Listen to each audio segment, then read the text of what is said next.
नमो अरिहन्ताणं नमो श्रिताणं नमो आयिरेयाणं नमो वज्रायाणं नमो लोये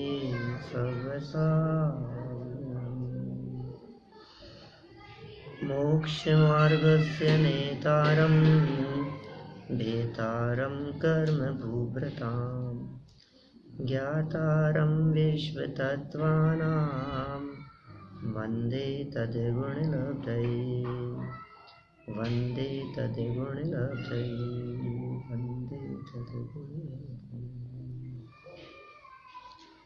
तत्वार्थ सूत्र महान शास्त्र को आधार बनाकर यहाँ छठे अध्याय के आधार से हम कर्मों के आश्रव के कारणों को देख रहे थे।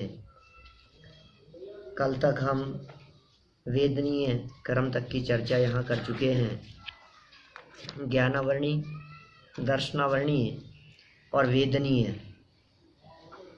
द्रव्य कर्म, वो द्रव्य कर्म कैसे आते हैं, उस पद्धति की, उस विधि की हमने चर्चा की। थोड़ी आवाज़ कम लग रही है, ऐसा लग रहा है। हाँ। अब हमारे को यहाँ आगे दर्शन मोहनीय कर्म के संदर्भ में चर्चा करनी है। बहुत महत्वपूर्ण है ये प्रकरण। दर्शन मोहनी नाम का कर्म, जिसे शास्त्रों में मिथ्यात्व कह करके पुकारा है, जिससे बचना हम सबका उद्देश्य दिखाई देता है। यह मिथ्यात्व पाप नहीं, महापाप है। पाप का बाप नहीं, पाप का दादा है। इसके दम पर सारे पाप हैं। मिथ्यात्व जीवन में हो तो पाप से मुक्त नहीं हो सकता, और मिथ्यात्व यदि चला जाए तो संसार टिक नहीं सकता। ये मिथ्यात्व जिसकी वजह से हम अनादिकाल से आज तक संसार में घूमते आ रहे हैं। हम ऐसा कहें कि ये आपका मित्र है, जिसकी वजह से आपने आज तक संसार में सब जगह पर घूमे हो। ये ऐसा मित्र है जिसने स्वर्ग में गए हों चाहे नरक में गए हों, जिसने तुम्हारा साथ नहीं छोड़ा। ऐसा ही है ना, मिथ्यात्व ने साथ नहीं छोड़ा। अरे भाई, उल्टी बात कहो।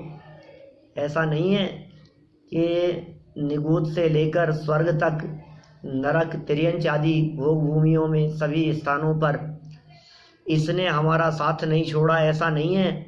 उल्टी है बात। इसके साथ की वजह से हम दर दर की ठोकरें खाते रहे। ऐसा है। इस मिथ्यात्व का साथ कैसे छूटे, ये काम हमारे को करना है। तो मिथ्यात्व का साथ छूटने के लिए, ये मिथ्यात्व माने दर्शन मोह कर्म, ये बंधता कैसे है, इस कर्म का आश्रम कैसे होता है, वो चर्चा हमारे को थोड़ी बहुत यहाँ करनी है। सम्यक दर्शन की प्राप्ति, अब वहाँ से चलो, सिद्ध दशा की प्राप्ति करनी है, मोक्ष जाना है, तो कैसे जाएगा? मोक्ष का मार्ग प्रकट होगा तो जाएगा। मोक्ष का मार्ग माने सम्यक दर्शन। तो सम्यक दर्शन प्रकट करना पड़ेगा, और सम्यक दर्शन प्रकट करने के लिए मिथ्यात्व का अभाव करना पड़ेगा।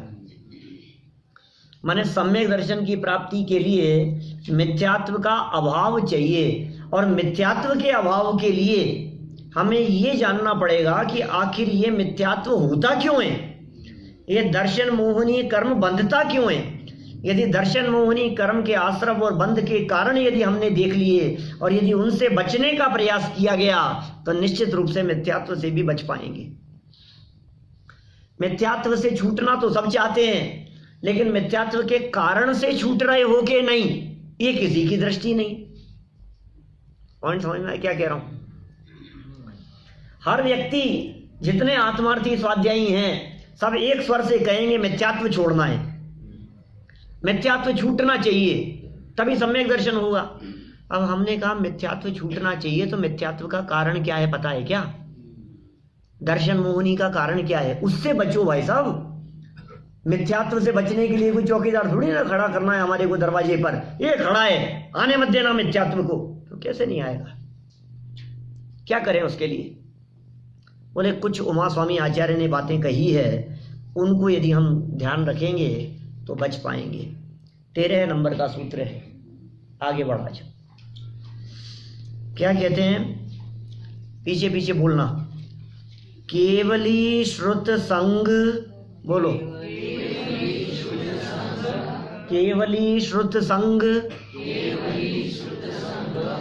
धर्म देव वर्णवादो दर्शन मोहस्य। केवली श्रुत संग धर्म देव वर्णवादो,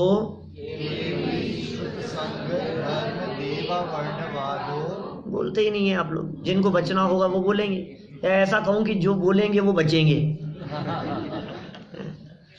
केवली श्रुत संग, अब थोड़े ज्यादा लोग बोले।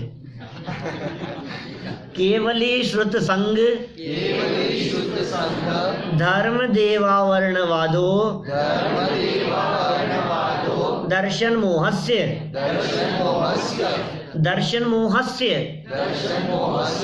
दर्शन मोहस्य माने दर्शन मोह का, है ना। ये दर्शन मोह का कारण है। ये क्या कारण है? तो ये जो पहले जितने शब्द कहे हैं ये सब इनके आश्रम के कारण है, मिथ्यात्व के आश्रम के कारण। महापाप हो रहा है जिसकी खबर नहीं है हमारे को। पाप से सारी दुनिया बच रही है लेकिन महापाप की खबर नहीं है। छोटे छोटे से पाप के अंदर बच रहे हैं और बड़ा पाप हो रहा है उसकी खबर नहीं है। टोडरमल जी मोक्ष मार्ग प्रकाशक में 192 पेज पर कहते हैं, 6ठे अध्याय के अंत में वो क्या कहते हैं वहां, अरे बड़ा पाप पहले छोड़ना, छोटा पाप छोड़ने के पहले। और क्या कहा, बोले सप्त व्यसनादि से भी बड़ा पाप जानकर इस मिथ्यात्व को पहले छोड़ना। अपने हृदय पर हाथ रख करके सोचो, ये सप्त व्यसन क्या है? नाम लेने में हमारे को शर्म आए ऐसे हैं, बोलो। किसी के जीवन में दिखाई देवे तो घृणा हो जाए हमारे को, ऐसे हैं सप्त व्यसन। ये कह रहे हैं सप्त व्यसन किसी के जीवन में दिखते हो तो बोले कोई बात नहीं है, इतना बड़ा पाप नहीं है। और एक व्यक्ति केवली का अवर्णवाद करता है, ये बड़ा पाप है। ग्रहित मिथ्यात्व का सेवन करता है, ये बड़ा पाप है। ये पाप नहीं महापाप है। पता ही नहीं है हमारे को, कहाँ उलझ रहे हैं अपन, छोटे मोटे पापों में उलझे हैं। हिंसा, झूठ, चोरी, कुशील, परिग्रह, सुनो 5 पाप का फल नरक है, इस महापाप का फल निगूढ़ है।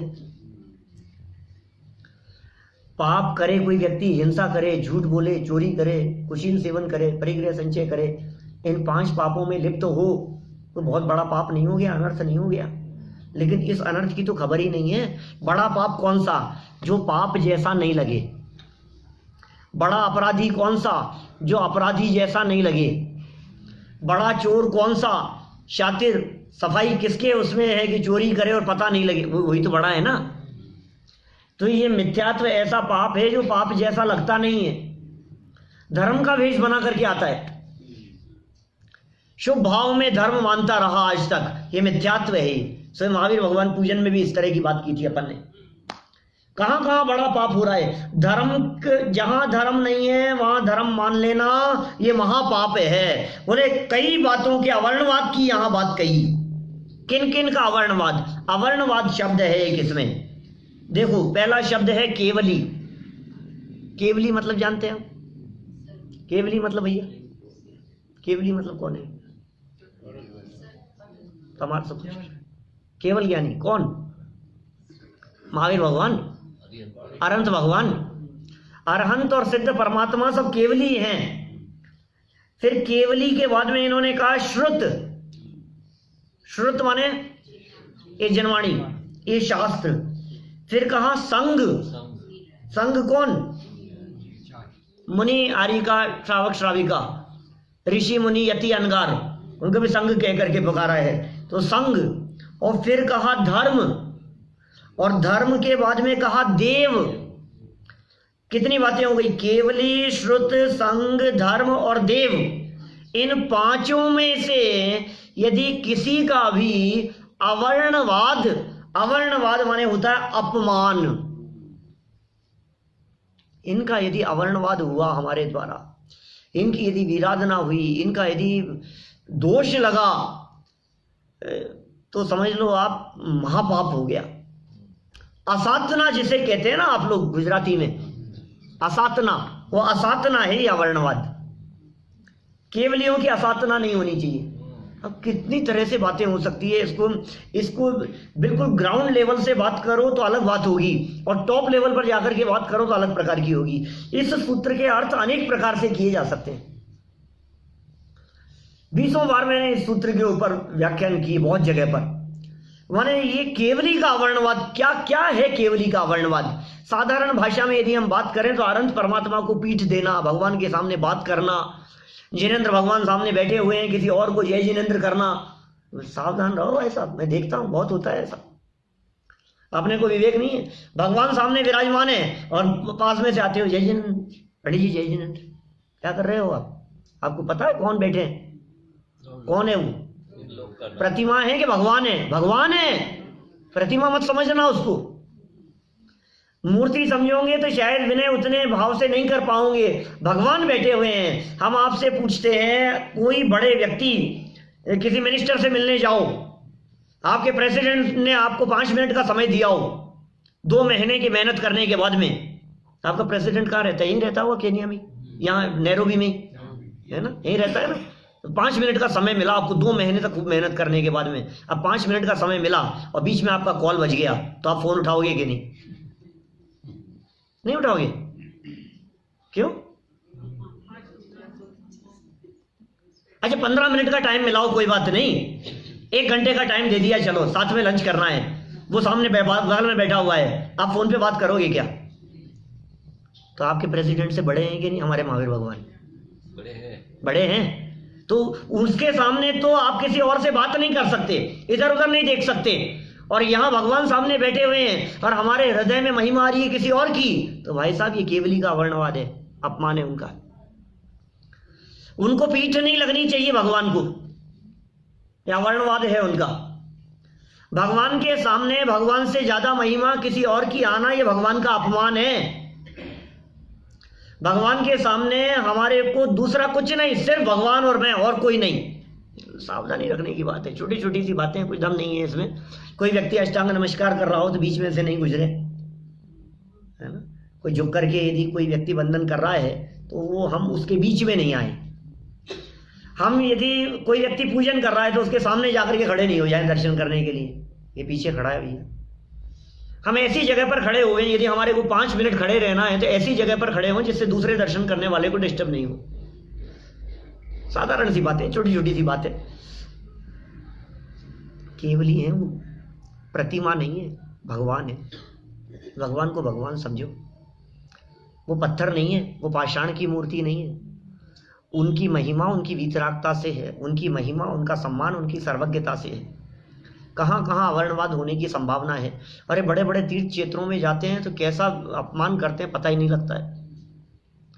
अभी प्रक्षाल आदि के समय में बिल्कुल वास्तव में तो धुले हुए वस्त्र होने चाहिए। वापस नहाओ, आप घर से आकर के यहाँ आओ, यहाँ नहाओ और बहुत शुद्धता से वस्त्र पहनो, बिना किसी को टच हुए भगवान को जाकर के टच करो, नहीं तो ये केवली के अवर्णवाद का दोष लग रहा है।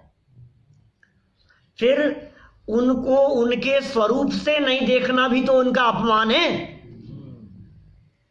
जो व्यक्ति जिस लेवल का व्यक्ति है, जिसकी पोस्ट जितनी ऊपर है, उसको उस लेवल से हमने नहीं देखा तो इसका मतलब उनका अपमान किया ना।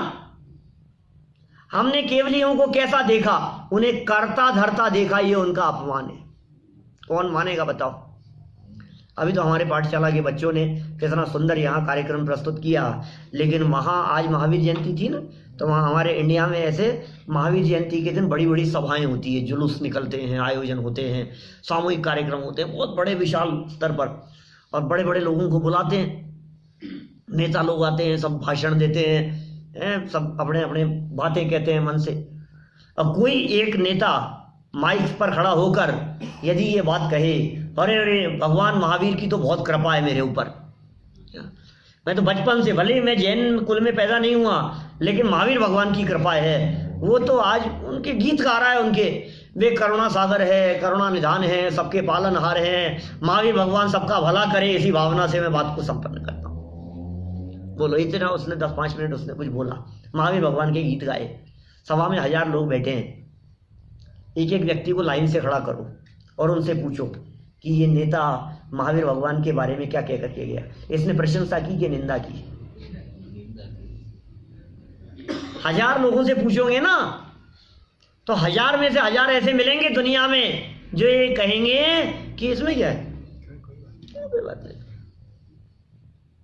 अरे ये कह रहे हैं आचार्य उमा स्वामी कि वो भगवान को गालियां दे गया, तुम्हें पता है? तुम सुनते रहे बैठे बैठे, वीतरागी भगवान को रागी बना गया। तो हमें पता ही नहीं है, भगवान को कर्ता धर्ता कहना ये मिथ्यात्म नाम का महापाप है। वीतरागी को रागी कहना, सर्वज्ञता पर भरोसा नहीं होना, उनके द्वारा प्रतिपादित सिद्धांतों पर भरोसा नहीं होना, क्रमबद्ध पर्याय पर भरोसा नहीं होना, सर्वज्ञता पर विश्वास नहीं होना कि ये सर्वज्ञता आखिर चीज क्या है, पर्याय क्रमबद्ध होती है, भरोसा नहीं है ना आपको, इसका नाम अवर्णवाद है। ये केवली का अवर्णवाद है। फील होता है कि ऐसा बोलो, सोचा था कि आज तक कभी आपने ऐसा, हे भगवान, अरे साहब ये तो वो लोग करते हैं जो जैन नहीं है, आप लोग अपन लोग थोड़ी ना करते हैं ऐसा अपमान भगवान का। आप लोगों में से कौन कौन मांगता है भगवान से?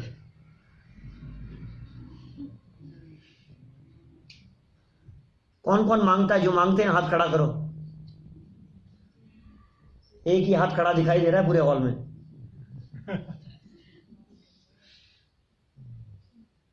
कोई नहीं मांगते भगवान से, भगवान कुछ नहीं करते हैं सच में है। बहुत अच्छी बात है, फिर तुम्हें काहे को ये सूत्र लिया जबरदस्त, आगे बढ़ना चाहिए मेरे को।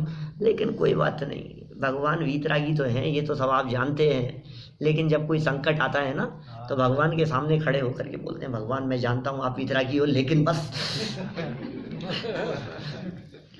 मुझे मालूम है आप करता तो नहीं हो, लेकिन परेशानी भी बहुत है।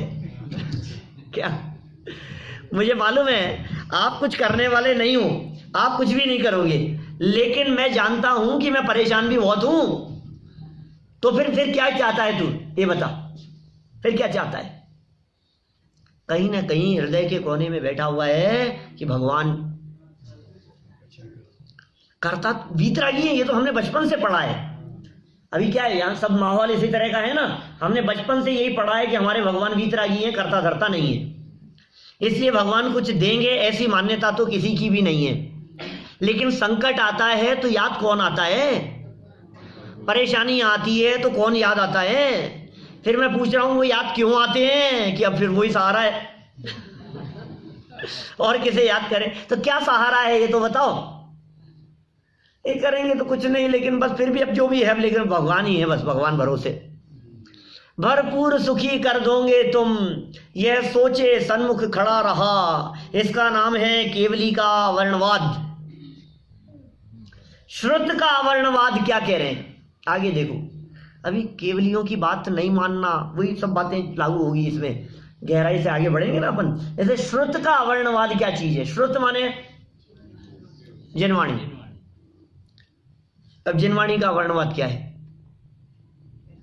वही एक दिन ज्ञानावर्णी के संबंध में मैंने चर्चा की थी। अब लगाओ इसका अपमान किस किस प्रकार से हो सकता है।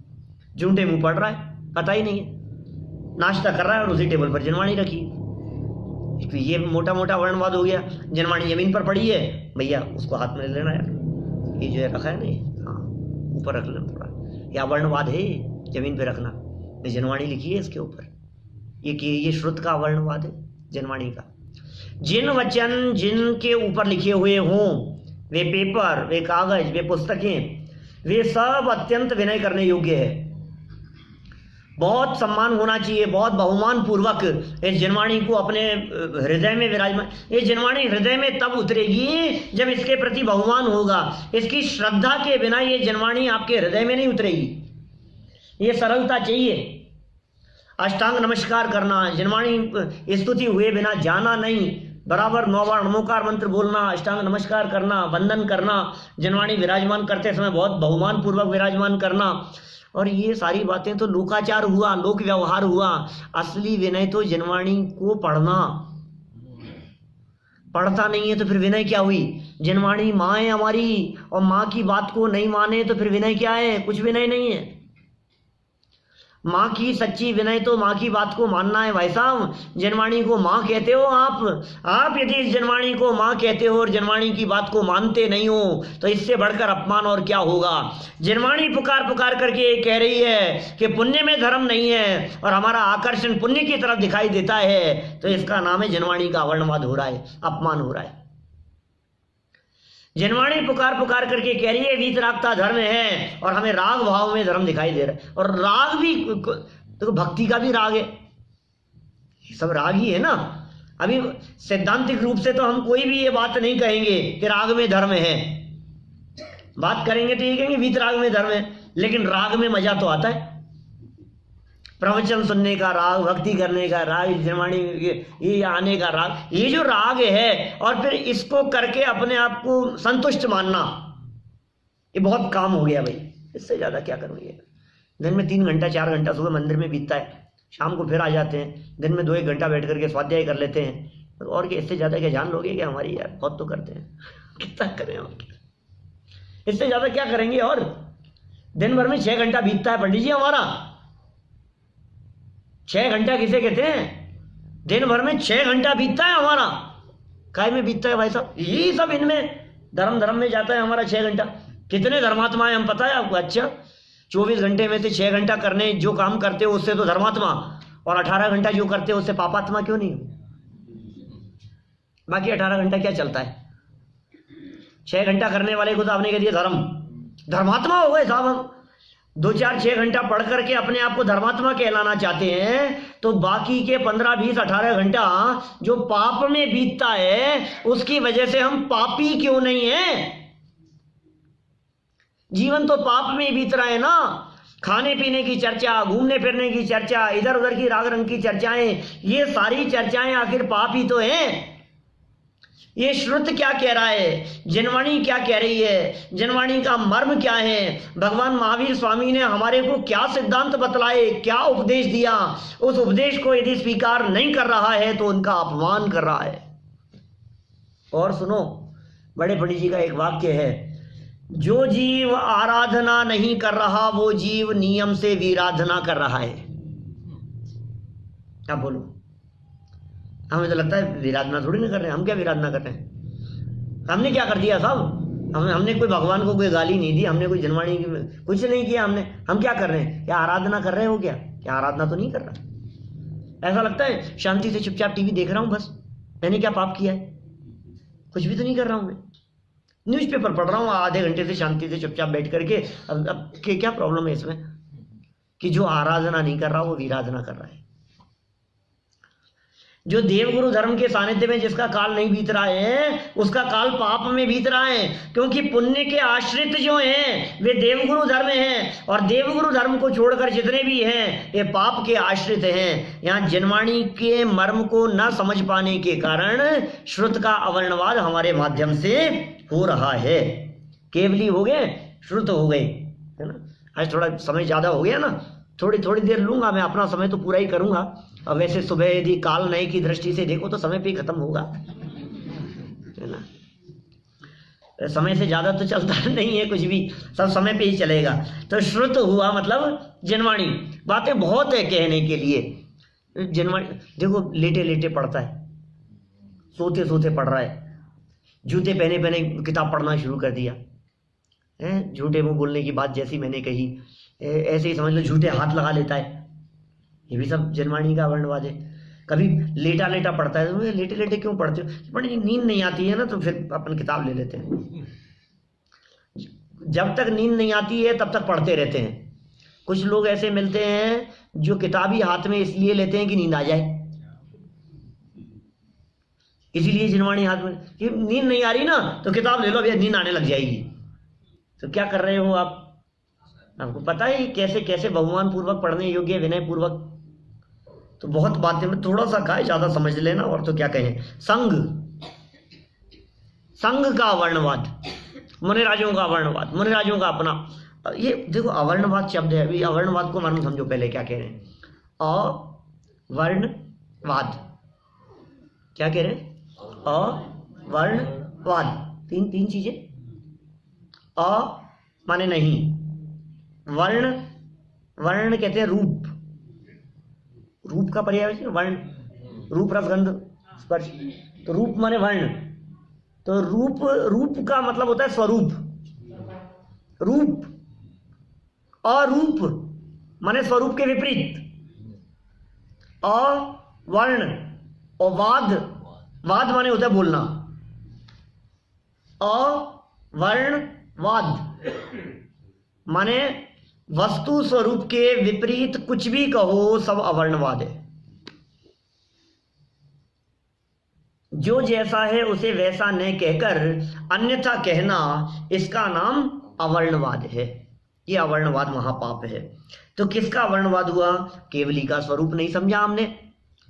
परम औदारिक शरीर वाले होते हैं कि नहीं? अनंत भगवान होते हैं ना, अनंत भगवानों के परम औदारिक शरीर होता है। और क्या क्या होते हैं? छत्र चमर महामंडल होता है।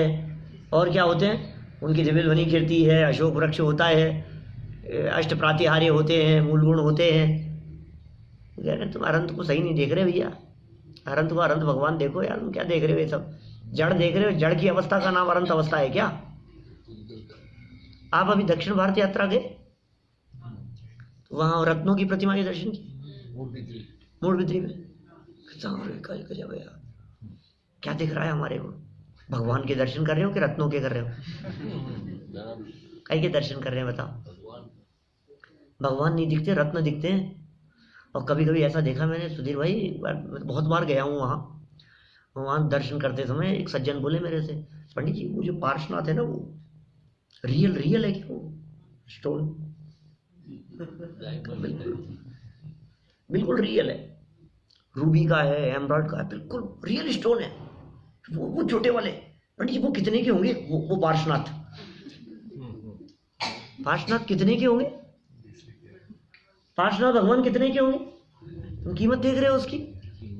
चांदी की प्रतिमा है, कितना वजन होगा इसका? फिर लगाता है कितने रुपए किलो चल रही है चांदी तो कितने की बनी होगी? तो क्या मूर्ख है, पागल है, दिमाग ठिकाने नहीं है?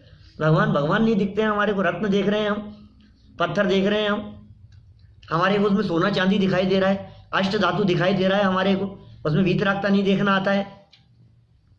फिर महिमा आती है, इतनी विशाल प्रतिमा, कभी विशालता की महिमा, और इतनी सी प्रतिमा हमारे मंदिर में है, वहाँ टोडरमल्ली वाले मंदिर में, आपने शायद नहीं देखी, देखी रिंग में है, अंगूठे में है एक प्रतिमा, इतनी सी प्रतिमा।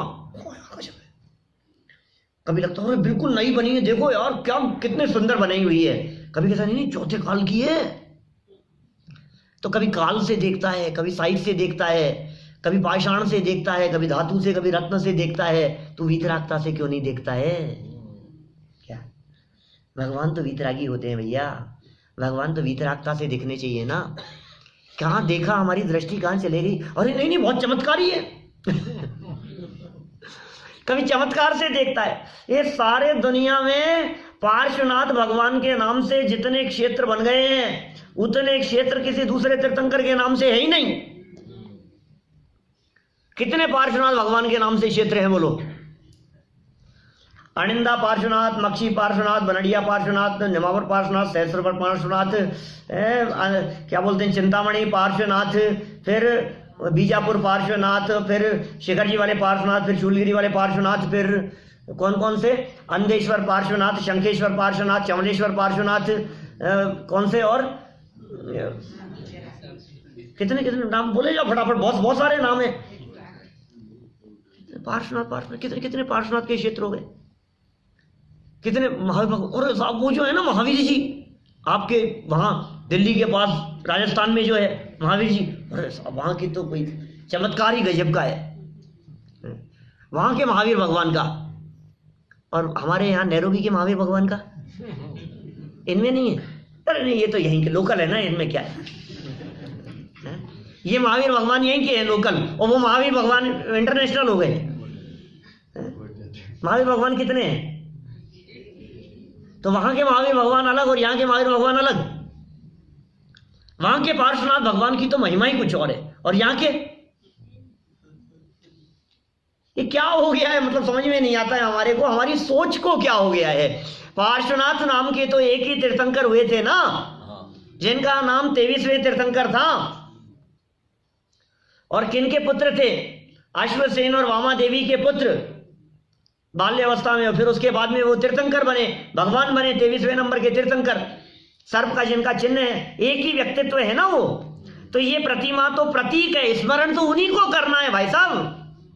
अब उनको स्मरण नहीं करे और उस प्रतिमा का अतिशय देखे, ये अवर्ण बात है। समझ में आ रही है बात? अपने हृदय में बैठे हुए चोर को पकड़ने वाली बात है जी, कुल मिला के अपने अंदर में बैठी हुई मान्यता को निकालने वाली बात चल रही है यहाँ। तो केवली श्रुत संग, संग माने हुए मुनिराज।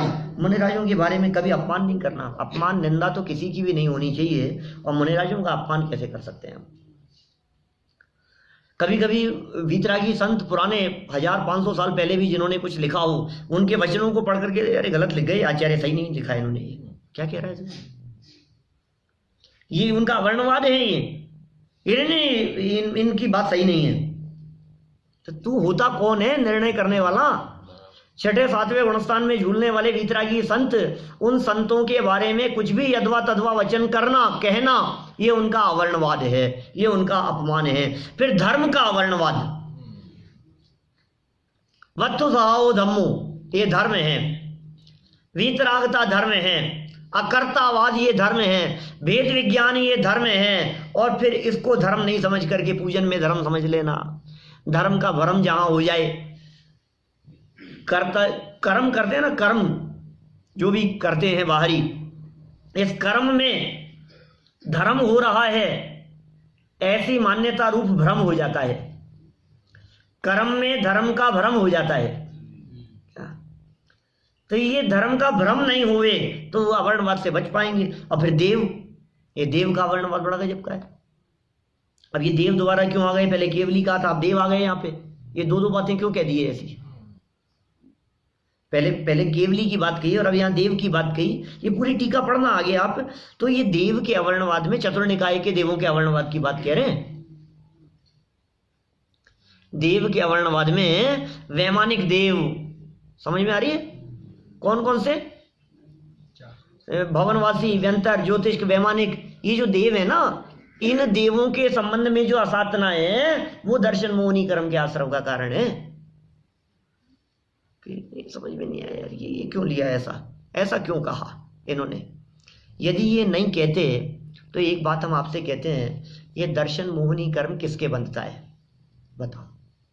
ये सब जो ये करेगा उसके बंधेगा। अच्छा, वैसे नॉर्मली अपन बात करें तो 8 कर्म में से कितने कर्म हमारे रोजाना बंध रहे हैं, हर समय बंध रहे हैं? 7 बंध रहे हैं, सब जानते हैं। आयु लाइफ में एक बार बंधेगा, और आयु को छोड़ करके बाकी 7 कर्म नॉन स्टॉप चल रहे हैं, नॉन स्टॉप। तो दर्शन मोहनी कर्म भी नॉन स्टॉप चल रहा होगा यदि सम्यक दर्शन नहीं है तो। कोई सम्यक दृष्टि बैठे हो सभा में तो उनको छोड़कर, है ना? तो ये दर्शन मोहनी कर्म बाकी सबके बंध रहा है ना, तो क्यों बंध रहा है ये बताओ? अच्छा, दर्शन मोहनी कर्म जैनियों को ही बंधता है कि अजैनों को भी? सबको? पक्का? अच्छा, 1 इंद्री, 2 इंद्री, 3 इंद्री, 4 इंद्री को? सबको? जो हमारे बगल में जो शर्मा जी रहते हैं, हिंदू रहते हैं, दूसरे यहाँ तो जो भी रहते होंगे आपके कौन से जाति संप्रदाय वाले सब लोग, तो उनके भी बनता है। तो यार वो केवली का वर्णवाद तो नहीं करते यार, उनको तो पता ही नहीं केवली कौन है। केवली का अपमान तो नहीं कर रहे हैं प्रफुल्ल भाई वो, तो उनके दर्शन मुंह क्यों बंधेगा? शास्त्र को वो जानते ही नहीं, शास्त्र को छुआ ही नहीं है। फिर झूठे मुंह बोलने और छूने की बात कहाँ है? फिर पैर लगाने की बात कहाँ है? तो फिर इसका मतलब वो शास्त्र का वर्णवाद भी नहीं कर रहे हैं। अब मुनिराजों को उन्होंने देखा ही नहीं है, क्योंकि आपके यहाँ अफ्रीका में यहाँ मुनिराजों का क्या काम? तो संघ का भी अवर्णवाद नहीं कर रहे, धर्म का भी अवर्णवाद नहीं करते, बहुत शांत स्वभावी हैं, सरल हैं, तो उनको जैन धर्म का अपमान करने से कोई मतलब नहीं है। ठीक है, आप जैन हो, इजी गोइंग रहते हैं, तो फिर अब उनको दर्शन मोहनी कर्म का आश्रय हो रहा होगा कि नहीं? बोलो, अब कैसे हो रहा है दर्शन मोहनी कर्म का आश्रय? उनके क्यों हो रहा है? कि वे अपनी मान्यता में ये तो मानते हैं कि देवी देवता कुछ करते हैं, करता धरता है। बरसात हो रही है तो इंद्र देवता प्रसन्न है, इंद्र देवता प्रसन्न होते हैं तो पानी बरसाते हैं, सौधर्मेंद्र को पानी बरसाने वाला देवता मान लिया। फिर कोई अग्नि कुमार को, अग्नि को देवता मान लेता है, कोई किसको देवता मान लेता है, कोई अन्य देवता की बात करता है। तो बोले ये सब ये अवर्णवाद है, अपमान है। वो सौधर्म इंद्र जो 3 ज्ञान का धारी है, मतिश्रुत अवधि ज्ञान का धारी, द्वादशांग का पाठी है और सच्चा भक्त है अरहंत परमात्मा का, सम्यक दृष्टि है, अगले भाव में मोक्ष जाने वाला जीव है, और उसके बारे में हम इस तरह की ऊटपटांग बातें करें तो ये अपमान नहीं है क्या उसका बहुत बड़ा? तो ये सारा का सारा अपमान ये दर्शन मोहनी कर्म के आश्रम का कारण बनता है। वास्तव में कुल मिलाकर के निष्कर्ष रूप में हम ये कह सकते हैं कि स्वरूप की विराधना, स्वरूप के विपरीत चलना, ये दर्शन मोहनी कर्म के आश्रम का मूल कारण है। अब किसका स्वरूप? तो धर्म के स्वरूप की जब बात कही ना यहां, धर्म का वर्णवाद, तो वस्तु स्वभाव, वस्तु माने आत्मा, बस आत्मा की विराधना ही सबसे बड़ा पाप है। आत्म विराधना के समान दूसरा कोई पाप नहीं है। अपने स्वरूप को नहीं जानना पहचानना ये सबसे बड़ा कारण है दर्शन मोहनी कर्म का। मैं कौन हूं, मेरा क्या स्वरूप है, शरीर और आत्मा भिन्न भिन्न है, इन बातों को नहीं पहचानना, और तो और मुनिराजों को मुनिराज के रूप में देखना, या गुरुदेव के शब्दों में कहूं तो धर्म तो वस्तु के स्वभाव का नाम है, और पर्याय दृष्टि से देखता है ये पाप है। वो क्षमा मांगते हैं इसकी, किसी को पर्याय दृष्टि से देखा हो तो। क्यों, किस बात की क्षमा मांग रहे हो? गलती क्या हो गई? गलती क्या की आपने? मैं यदि इसके भी गहराई में जाऊं ना, नियम सार की गाथाओं को पढ़ करके यदि बात करूं आपसे, तो नियम सार में तो इतनी चमत्कारिक बातें कही है। वो कहते हैं आलोचना अधिकार। पढ़े आप नियम सार? पढ़ा?